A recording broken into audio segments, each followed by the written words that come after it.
Electrician theory, DC generator चल रहा है। आगे जो है विद्युत वाहक बल का समीकरण।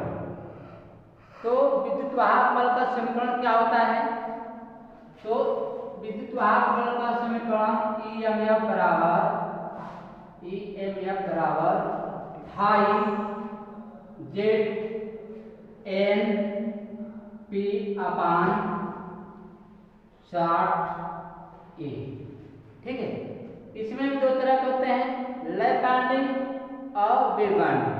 तो लैप बाइंडिंग के लिए जितने समांतर पथ होंगे उतने उसके रास्ते भी होंगे, तो ए बराबर पी होगा। और वेव बाइंडिंग में दो परपथ होते हैं, ए बराबर 2 हो जाते हैं, यानी कि जो है धारा चलने के मार्ग दो भाग होते हैं, दो भागों में पड़ जाते हैं। ठीक, तो इस पर जो है कुछ नवीनता बताएंगे, सवाल वगैरह। ठीक है, क्योंकि ज़्यादा जो है कॉम्पिटिटिव एग्जाम में आते हैं। तो सवाल देखिए, ठीक ना। तो सवाल दिया है आपका, तो देखिए अब इसी फॉर्मूले पर एक जो है नवीनता दिए हैं। दिया है कि 4 पोल का जनरेटर है, ठीक ना, जिसकी आर्मेचर चालक है से और उसका स्पीड जो है 1200 आरपीएम पर घुमाया जाता है तथा फ्लक्स 0.08 वेबर है। तो ज्ञात करना है कि चालक का ईएमएफ क्या होता है, यानी ईएमएफ जो है मालूम करना है कि इतने जो है मोटर से जो है इतने पोल का मोटर इतने आरपीएम से घूम रहा है, तो उसका जो है ईएमएफ यानी वोल्टेज कितना जो है, उस जनरेटर का वोल्टेज कितना जो है। तो इस फॉर्मूले से जो है अब ईएमएफ ज्ञात करना है। तो देखिए ईएमएफ बराबर होता है कि 5ZNP अपान 60 है। 5 ईएमएफ बराबर 5ZNP अपान 60 ए। ठीक है, इसमें देख लीजिए कि 5 यानी 5 कितना दिया है, 5 आपका दिया है, फ्लक्स कितना दिया है 0.08 वेबर फ्लक्स दे दिया है।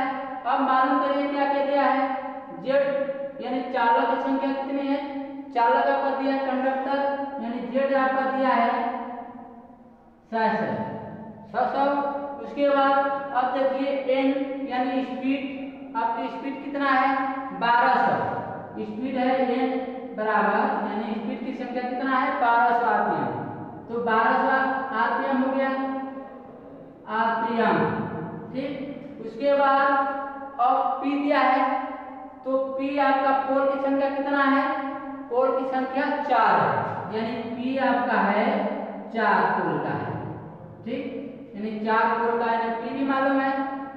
ठीक, तो अब दिया है कि ईएमएफ मालूम करना है कि ईएमएफ जो है यानी वोल्टेज कितना जो है जनरेटर का वोल्टेज कितना होगा। ठीक, तो इसी फॉर्मूले पर इसको रख के हल करेंगे। तो ये आपका हो जाएगा 5 की जगह लिखिए 0.08 इंटू जेड का 600 इंटू एन का स्पीड आपका दिया है 1200। ठीक है, और पी दिया है आपका 4। ठीक, उसके बाद 60 ए। ठीक, तो ये जो है अगर लैप बाइंडिंग में पूछे, दो तरह के हैं इसमें, लैप बाइंडिंग में और वेव बाइंडिंग में। तो लैप बाइंडिंग होता है कि ए बराबर पी, जितने समांतर पथ होंगे उतने उसके रास्ते भी होंगे। तो ए बराबर पी यानी पोल की संख्या कितना हो जाएगा 4। ठीक है, पोलों की भी संख्या 4 हो जाएगा, तो ये आपका 4 यहाँ लिख देंगे। ठीक, अब इसको कटाइए कितना हो जाएगा, तो 4 से 4 कट, उसके बाद ये आपका 0 से 0 काट दीजिए, 7 गुना 12। ठीक, ये 20 हो जाएगा। उसके बाद इसको गुणा करेंगे तो कितना हो जाएगा, अब इसको गुणा करेंगे तो 7 गुना 12, उसके बाद 3 0 हो जाएगा। अब 3 0 में 0 8 का गुणा करिए, 3 0 में 0.08 का गुणा करेंगे तो ये आपका हो जाएगा 12/98, ये 96 हो गया और 3 जीरो लगा दीजिए। ठीक, उसके बाद देख लीजिए कि दशमलव का अंक पर है, यानी दशमलव 2 अंक पर है तो 2 अंक पर दशमलव लगा दीजिए। ठीक, तो आपका हो जाएगा 960 वोल्ट। ठीक, यानी ईएमएफ विद्युत वाहक बल आपका 960 वोल्ट के आएगा। ठीक ना, यही आपका आंसर होगा। तो ये किसमें होगा? लैप बैंडिंग में। लैप बैंडिंग में आपका 960, लैप बैंडिंग में, लैप बैंडिंग में 960 वोल्ट। ठीक, और वेव बैंडिंग कितना होगा? वेव बैंडिंग में, वेव बैंडिंग में तो वेव बैंडिंग में होता है कि A बराबर 2, यानी दो परपथ बन जाते हैं, दो रास्ते होते हैं। तो यहाँ आप जो है 2 लिख देंगे, बाकी वही चीज रहेगा, केवल पोल की जगह पर 2 लिख देंगे। ठीक है, तो ये हो जाएगा आपका 0.08 इंटू 60 इंटू 1200। ठीक है, पोल दिया है 4 अपान 60 आपका रहेगा ही 60 इंटू 1 जगह पर 2 लिख देंगे, यानी 2 हो जाएगा। ठीक है, अब इसको हल करेंगे तो हो जाएगा ये आपका 0.08 गुणे 600 गुणे 1200 गुणे 4 अपान 6×12 यानी 120। ठीक, अब इसको कटा दें, 12 कम 12 10 हो जाएगा। ठीक है, ये आपका हो जाएगा 10 चौका 40 और 7 चौका 24, 40 7 चौका 24 हो जाएगा। ठीक, तो आपका कहीं गुणा करके देख लीजिए इस तरह का कि 10 गुणे 4 यानी 40, उसके बाद गुणे 600 गुणा कर दीजिए तो 7 चौका 24 हो जाएगा। ठीक, 3 जीरो हो जाएगा। उसके बाद 8 का गुणा कर दीजिए, ये हो जाएगा 8 चौका 32 हो जाएगा। ठीक है, 8 चौका 32, उसके बाद हाथ में 3, 8 गुना 16 3 19। ठीक, उसके बाद आपका दशमलव 2 अंक पर है तो दशमलव 2 अंक पर लगा दीजिए तो ये कितना हो जाएगा? आपका हो जाएगा 1920, ये वोल्ट हो जाएगा। तो इसका जो है आ जाएगा 1920 वोल्ट। ठीक है, इसमें लैप बैंडिंग में, लैप बैंडिंग में 1920 वोल्ट जो है ये आपका आंसर हुआ। ठीक है,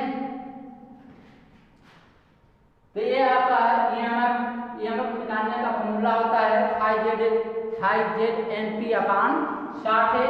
ठीक है, अब देख लेंगे सवाल में या क्वेश्चन में देख लेंगे कि क्या क्या दिया है।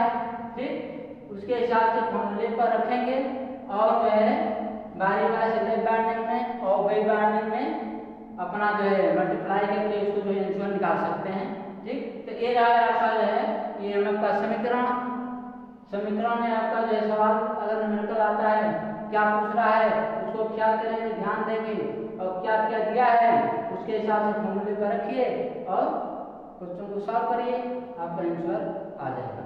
ठीक, अब जो है दिया है आगे दिया है कि डीसी जनरेटर का वर्गीकरण, डीसी जनरेटर का वर्गीकरण कितने प्रकार से किए जाते हैं। ठीक है, डीसी जनरेटर का वर्गीकरण, डीसी जनरेटर का वर्गीकरण। ठीक, एक डीसी जनरेटर का वर्गीकरण कई प्रकार से किए जाते हैं। तो आपका एक डीसी जनरेटर हो गया तो इसके 2 भाग होते हैं। पहला है परमानेंट मैग्नेट जनरेटर यानी अस्थाई चुंबक जनरेटर, ठीक। और दूसरा है आपका इलेक्ट्रोमैग्नेट यानी विद्युत चुंबक जनरेटर, ठीक है।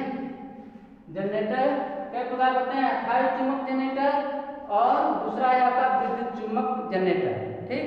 अब विद्युत चुंबक दो तरह के होते हैं, ये जो है इसका भी जो दो भाग होता है। पहला है आपका सेल्फ यानी स्व उत्तेजित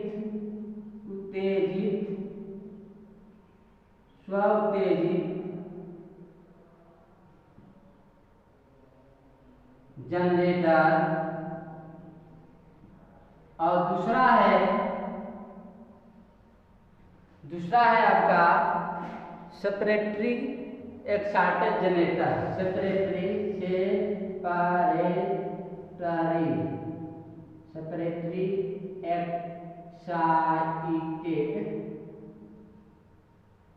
जनरेटर, ठीक है। विद्युत चुंबक दो तरह करते हैं, सेल्फ एक्साइटेड जनरेटर यानी स्व उत्तेजित जनरेटर, और दूसरा है सेपरेटरी एक्साइटेड जनरेटर होते हैं, ठीक है। अब इसका दो भाग हो जाते हैं। स्व उत्तेजित जनरेटर तीन प्रकार के होते हैं, ठीक। स्व उत्तेजित जनरेटर तीन प्रकार के होते हैं, कौन कौन भाई? ये जो है तीन प्रकार होते हैं स्व उत्तेजित जनरेटर, तीन प्रकार होते हैं। पहला है आपका सीरीज जनरेटर, दूसरा है शंट जनरेटर, और तीसरा है कंपाउंड जनरेटर, ठीक है। स्व उत्तेजित जनरेटर तीन तरह के होते हैं, सीरीज जनरेटर, शंट जनरेटर और कंपाउंड जनरेटर, ठीक। उसी तरह अब जो है कंपाउंड जनरेटर दो तरह के होते हैं। कंपाउंड जनरेटर दो तरह के होते हैं, कौन कौन है? एक होता है लॉन्ग शंट कंपाउंड जनरेटर, ठीक है, लॉन्ग शंट कंपाउंड जनरेटर, तथा दूसरा है आपका शॉर्ट शंट कंपाउंड जनरेटर, ठीक। तो ये रहा आपका डीसी जनरेटर का वर्गीकरण। डीसी जनरेटर दो तरह के होते हैं, अस्थायी चुंबक और विद्युत चुंबक। फिर पुनः जो विद्युत चुंबक दो तरह के होते हैं, स्व उत्तेजित जनरेटर और सेपरेटली एक्साइटेड जनरेटर। उसी तरह स्व उत्तेजित जनरेटर तीन प्रकार होते हैं, सीरीज जनरेटर, शंट जनरेटर और कंपाउंड जनरेटर। अब पुनः जो कंपाउंड जनरेटर दो तरह के होते हैं, लॉन्ग शंट कंपाउंड जनरेटर एवं शॉर्ट शंट कंपाउंड जनरेटर, ठीक है। अब जो है इसमें अब ये आपका जो है वर्गीकरण हो गया, यानी कितने भागों में इसको जो है जनरेटर को कितने भागों में बांटा गया है, ठीक। अब जो है देखिए अस्थायी जनरेटर, ये आपका जो है अस्थायी जनरेटर देखिए। तो इसमें जो है दो जो है चुंबक होते हैं अस्थायी जनरेटर में। ये आपका जो है जैसे आर्मेचर हो गया, ठीक, ये जनरेटर हो गया आपका जो है N और S, आपका ये ब्रूस लगा हुआ है, ठीक है, आर्मेचर है, ठीक।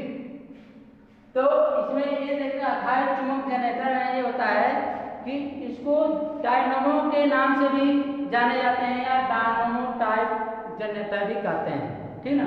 अस्थायी चुंबक जनरेटर को डायनामो भी कहते हैं, ठीक। इसमें दो अस्थायी चुंबक है NH, दो अस्थायी चुंबक के बीच में ये आर्मेचर जो है रखा गया है, ठीक ना। यानी दो अस्थायी चुंबक के बीच में आर्मेचर को जब घुमाया जाता है तो बहुत कम मात्रा में जो है करंट जो है प्राप्त होती है। जब दो अस्थायी चुंबक के बीच में आर्मेचर को जब घुमाते हैं तो बहुत कम मात्रा की जो करंट जो है प्राप्त होती है, या कम गति पर कम वोल्टेज प्राप्त होते हैं। कम गति पर, कम स्पीड पर कम वोल्टेज प्राप्त होते हैं। इस जनरेटर का प्रयोग रात्रि के समय या रात्रि में, ठीक है, किसान साइकिल में रोशनी के लिए प्रयोग करते हैं। यानी साइकिल में लगा के जो है रात के समय जो है चलते हैं प्रकाश व्यवस्था करने के लिए। तो ये जनरेटर कम वोल्टेज और कम धारा के लिए प्रयोग किए जाते हैं, ठीक है। कौन जनरेटर? अस्थायी जनरेटर। अस्थायी जनरेटर कहाँ प्रयोग किए जाते हैं? कम वोल्टेज एवं कम धारा की आवश्यकता हो वहाँ अस्थायी जनरेटर का प्रयोग किए जाते हैं, ठीक। अब दूसरा नंबर आपका रहा separately excited generator. Separately excited generator, अब वो क्या चीज है? सेपरेटरी। दूसरा है आपका सेपरेटरी एक्साइटेड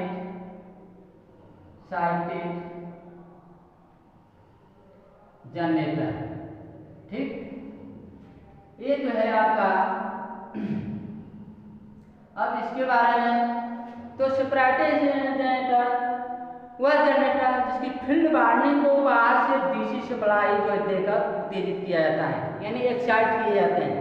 डीसी सप्लाई जैसे मान लें ये आपका जो है आर्मेचर हो गया, ठीक है, ये आपका आर्मेचर है।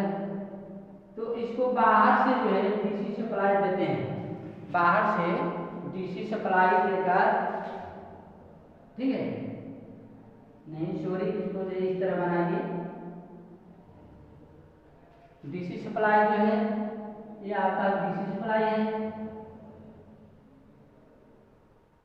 ये आपका ये रेजिस्टेंस वेरिएबल रेजिस्टेंस है, ठीक। उसके बाद यहाँ से आपका एक एम्पियर मीटर लगा हुआ है, ठीक ना। या इस तरह बना देते हैं, इसको इस तरह देख लीजिए, ऐसे थोड़ा लंबा है, शॉर्टकट में बना देते हैं।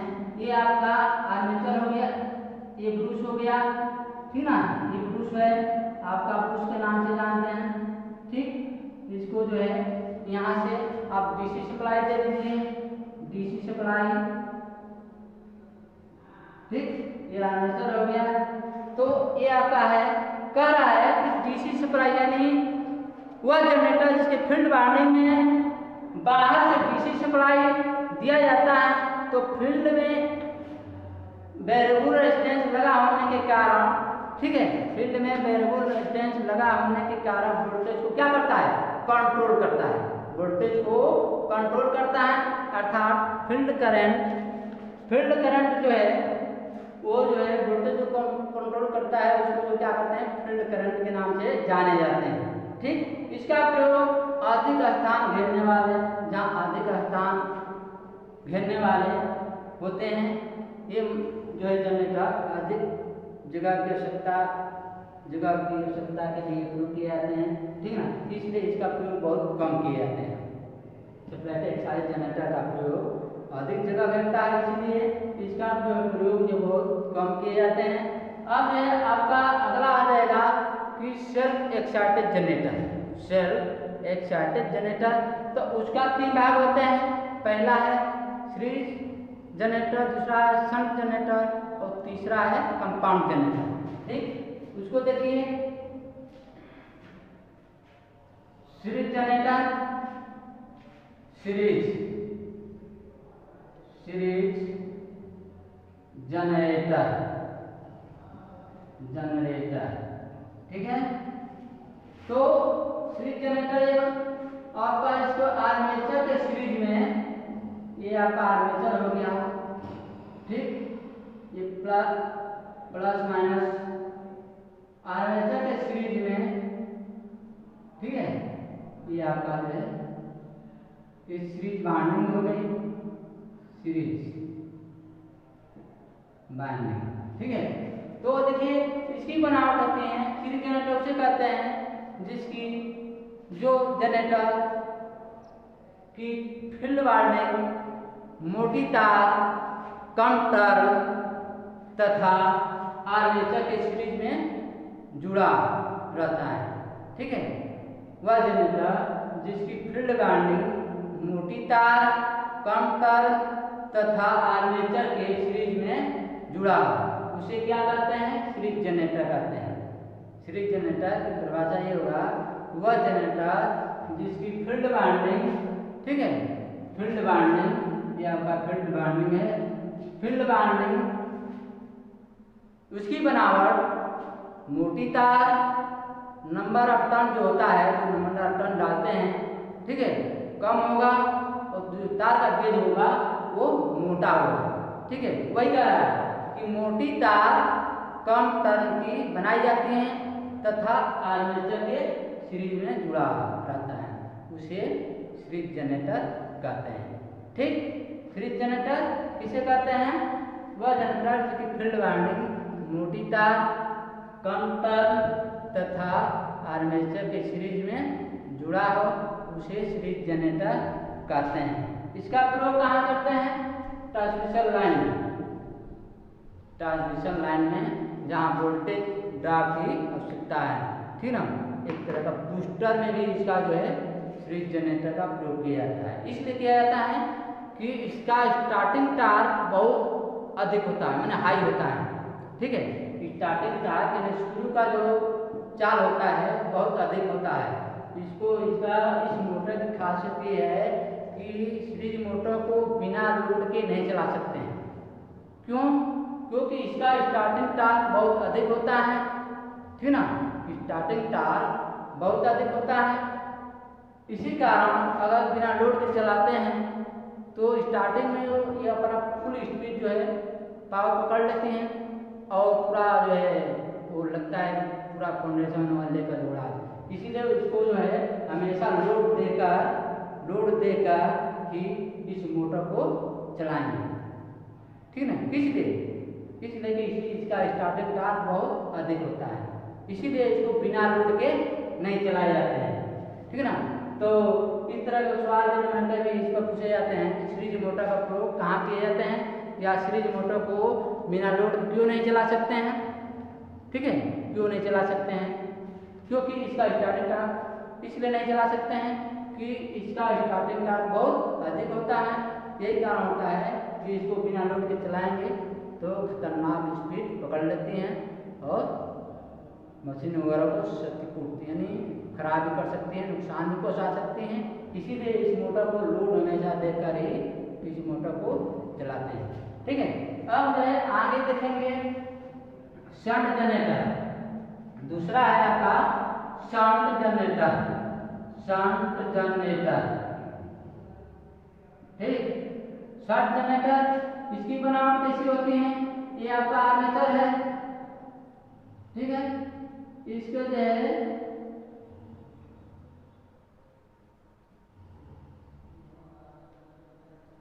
ठीक है, शंट जनरेटर की बनावट क्या है भाई? तो देखिए ये फील्ड वाइंडिंग है, ठीक। शंट जनरेटर वह जनरेटर होता है जिसकी फील्ड वाइंडिंग, शंट जनरेटर वह जनरेटर जिसकी फील्ड वाइंडिंग पतली तार, अधिक गेज यानी अधिक तार, गेज नहीं अधिक तार, गेज तो आपकी पतला है ये, ठीक है। तो वह जनरेटर जिसकी फील्ड वाइंडिंग पतली तार, अधिक तार, ठीक ना, की बनी होती है तथा ये आर्मेचर के समांतर क्रम में जुड़ा होता है, ठीक है। पैरेलल देख लीजिए है, ठीक है। तो इसकी परिभाषा ये होगा कि वह जनरेटर यानी शंट जनरेटर जिसकी फील्ड वाइंडिंग पतली तार, अधिक तार देकर बनाई जाती हैं तथा आर्मेचर के समांतर क्रम में जुड़ा होता है, कहते हैं। ठीक है, शंट जनरेटर कहते हैं। शंट जनरेटर क्या होता है? वह जनरेटर जिसकी फील्ड वाइंडिंग पतली तार अधिक तार देकर बनाई जाती है तथा आर्मेचर के सीरीज में जुड़ा है, नहीं सॉरी, आर्मेचर के समांतर क्रम में जुड़ा है। ठीक है, वह जनरेटर जिसकी फील्ड वाइंडिंग पतली तार अधिक तार देकर बनाई जाती है तथा आर्मेचर के समांतर क्रम में जुड़ा होता है, उसे शंट जनरेटर कहते हैं। ठीक है, इस जनरेटर का प्रयोग कहाँ किए जाते हैं? स्थिर लोड, जहाँ स्थिर चाल की आवश्यकता होती है। ठीक है, एक बराबर चाल जहाँ होते हैं, स्थिर चाल की आवश्यकता हो, वहाँ पर शंट जनरेटर का प्रयोग किए जाते हैं। जैसे आपका रोलिंग मिल है, प्रिंटिंग प्रेस मशीन है, लेथ मशीन है, इसमें जो है आपका जो है शंट जनरेटर प्रयोग किए जाते हैं। ठीक, ये आपका शंट जनरेटर, सीरीज जनरेटर हो गया, शंट जनरेटर हो गया। अब देखिए तीसरा है आपका कंपाउंड जनरेटर। कंपाउंड जनरेटर, ठीक है, कंपाउंड जनरेटर। तो इसमें जो है कुछ करना नहीं है, यहाँ जो है आप जो है एक और वाइंडिंग लगा देंगे। ठीक है, बाकी वही रहेगा। ये आपका शंट फील्ड हो गया, SH1 SH2 SE1 SE2। ठीक है, यानी फील्ड वाइंडिंग। ठीक, ये सीरीज फील्ड है आपका, सीरीज, ठीक है, सीरीज वाइंडिंग। और ये आपका है शंट वाइंडिंग, शंट वाइंडिंग। ठीक, सीरीज वाइंडिंग और शंट वाइंडिंग। तो इसकी परिभाषा ये होगा कि कंपाउंड जनरेटर उसे कहते हैं जिसमें सीरीज वाइंडिंग मोटी तार कम टर्न तथा आर्मेचर के सीरीज में एवं शंट वाइंडिंग जिसकी पतली तार अधिक टर्न तथा आर्मेचर के पैरेलल में जुड़ा हो, उसे कंपाउंड जनरेटर कहते हैं। ठीक है, कंपाउंड जनरेटर किसे कहते हैं? जिसमें सीरीज और शंट, शॉर्टकट में समझ लीजिए इसको, सीरीज और शंट दोनों वाइंडिंग प्रयोग किए गए हैं। देख रहे हैं, सीरीज वाइंडिंग एवं शंट वाइंडिंग दोनों वाइंडिंग जो है लगाए गए हैं। ठीक ना, उसे क्या कहते हैं? कंपाउंड जनरेटर कहते हैं। कंपाउंड जनरेटर की बनावट कैसी होती है? जिस जनरेटर में सीरीज और शंट दोनों वाइंडिंग प्रयोग किए जाते हैं, लगाए जाते हैं, उसे कंपाउंड जनरेटर कहते हैं। और इसकी व्याख्या करना है तो इसको और दोनों वाइंडिंग की व्याख्या कर दीजिए। सीरीज वाइंडिंग मोटी तार कम तार एवं आर्मेचर के सीरीज में, ठीक है, तथा शंट वाइंडिंग पतली तार अधिक टर्न आर्मेचर के पैरेलल में जुड़ा, उसे कंपाउंड जनरेटर कहते हैं। ठीक है, इस जनरेटर का प्रयोग कहाँ किए जाते हैं? जहाँ लोड बार बार बदलना है, कम बेसी करना है, उतार चढ़ाव करना है, वहाँ पर इस जनरेटर का प्रयोग किए जाते हैं। ठीक है ना, कंपाउंड जनरेटर का प्रयोग किए जाते हैं। ठीक, तो ये रहा आपका तीनों जनरेटर के बारे में, सीरीज जनरेटर, शंट जनरेटर एवं कंपाउंड जनरेटर। ठीक, अब जो है आगे जो है अगला पॉइंट मिलेगा, अगला पॉइंट जो है कि कंपाउंड जनरेटर। ठीक, कंपाउंड जनरेटर दो तरह के होते हैं कंपाउंड भाई, लॉन्ग शंट एवं शॉर्ट शंट।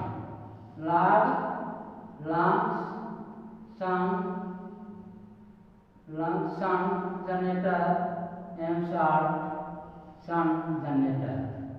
ठीक है, तो लॉन्ग देखिए, लॉन्ग शंट जनरेटर क्या होता है? लॉन्ग शंट जनरेटर इसमें जो है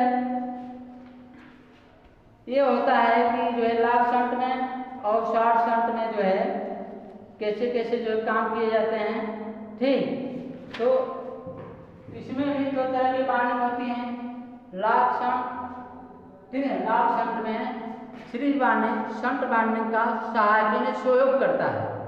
दो तरह के बॉन्डिंग हुए, जो लॉक शंट शॉर्ट शंट है, जो सीरीज बॉन्डिंग, ठीक है, दोनों बॉन्डिंग का सहयोग करते हैं, उसे लॉक शंट बॉन्डिंग कहते हैं। और शॉर्ट शंट बॉन्डिंग, ठीक, जो सीरीज बॉन्डिंग शंट बॉन्डिंग का जो है अपोजिट होता है, विरोध करता है, उसे शॉर्ट शंट बॉन्डिंग कहते हैं।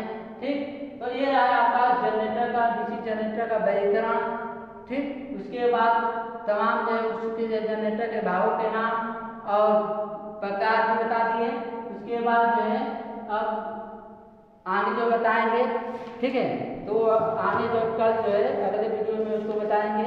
इसके साथ जो है बंद करते हैं। थैंक्स।